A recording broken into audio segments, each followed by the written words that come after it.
I don't think there's much that can make it easier. I don't know. I think it's all about your self-control.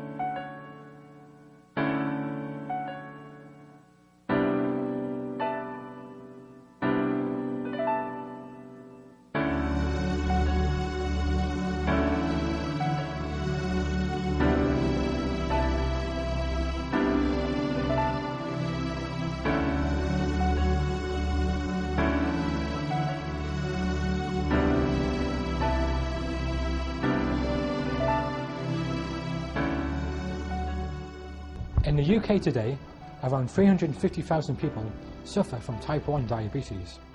But what is it like for sufferers, and what support can they get? We went and spoke to the press officer of the Juvenile Diabetes Research Foundation to find out what support they can give. Hi, my name is Louisa Sampson. I'm the press officer at Juvenile Diabetes Research Foundation, or JDRF. I'm here today to tell you a bit about type 1 diabetes and JDRF. So, type 1 diabetes is a very distinct and different condition to type 2 diabetes. It's not at all linked to lifestyle factors such as diet and exercise. Type 1 is what we call an autoimmune condition, and that basically means that the immune system affects the pancreas in the body when someone gets type 1 diabetes and stops it from being able to produce insulin any longer. We need insulin as human beings to kind of regulate our body, regulate our blood sugars so that we can turn energy into fuel that we use. So people with type 1 diabetes rely on insulin injections several times a day, or what we call pump infusions through an insulin pump which is fitted to the body, and also they're required to check their blood sugars kind of 6 to 8 times a day generally, just to make sure that they're on track. JDRF's mission is simple. It's to find the cure for type 1 diabetes. We're the world's leading charitable funder of research into type 1 diabetes, and we fund research globally and in the UK to try and treat, prevent and ultimately cure the condition so that the 350,000 people in the UK that live with the condition won't have to live with it anymore. What we know is that it's not a question of if we find the cure, but when. And this means we need more support from government, from the general public, to start noticing type 1 diabetes. We have noticed as a charity that type 2 diabetes gets a lot more media attention than type 1 sometimes. This is because the government have got an obesity agenda and they're focusing quite a lot on lifestyle factors which can affect conditions such as type 2 diabetes. In October of 2010, JDRF launched the One campaign. And that was all about raising awareness, making people aware of exactly what it's like to live with a condition.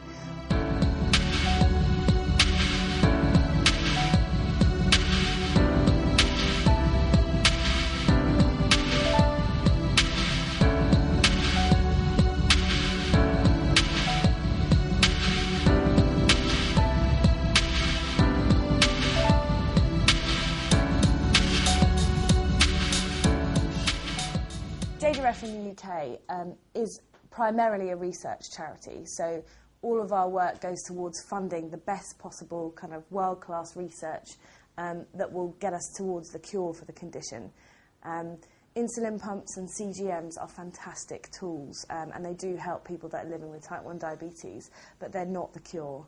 You know, they help you manage the condition on a day-to-day basis, but ultimately we want to take this away as a condition from people that live with it. Thanks for that, Louisa. Now we speak to somebody who suffered from the condition from childhood.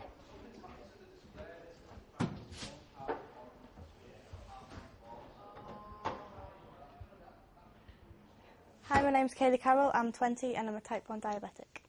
I was diagnosed when I was 8 years old, so it was 12 years ago.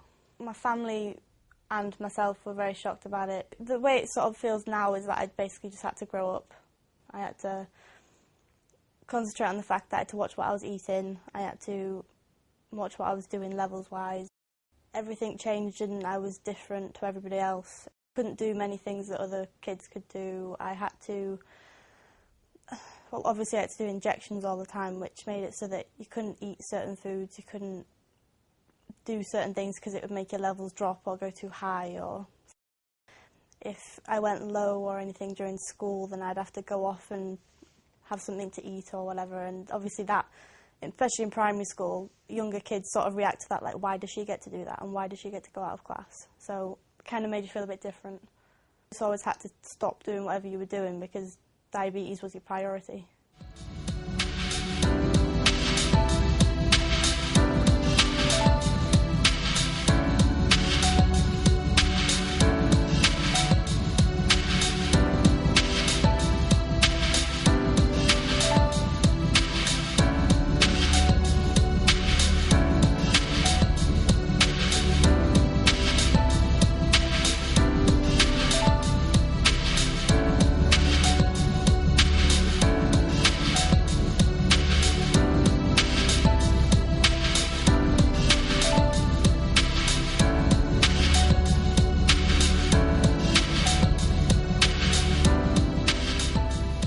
You can still have like a normal routine where you just go out and you can have a few drinks, but you've just got to watch your levels, which can make it kind of annoying. So that's why I don't really do it that much.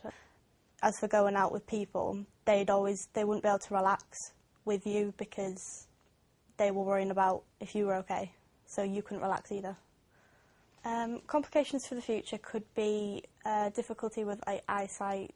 You could start to lose your eyesight. You can lose your mobility in your feet, so it can basically make you wheelchair bound.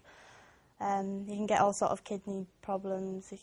There's just so many problems you can get. I've realised that the way that I look after my diabetes depends on my future. I want to be able to live on and make it positive. So the fact that this was on my shoulders, the fact that it's my responsibility, it's only recently hit me, so it is a big worry, as I didn't look after my diabetes amazingly when I was younger. I've recently started the hospital workshops, which helps younger, recently diagnosed children, and I feel though I've learnt quite a lot from growing up with having it myself, so I thought, well, I might as well pass on whatever I know so that they have the help and they don't have to go through the same sort of things as what I have. I find the worst thing about being a diabetic is the fact that if you don't look after your levels, or if you don't take your insulin properly, or anything really, your moods fluctuate. You can be happy and then suddenly really panicky or anything, and it affects the way you are around people. I think that's the worst part.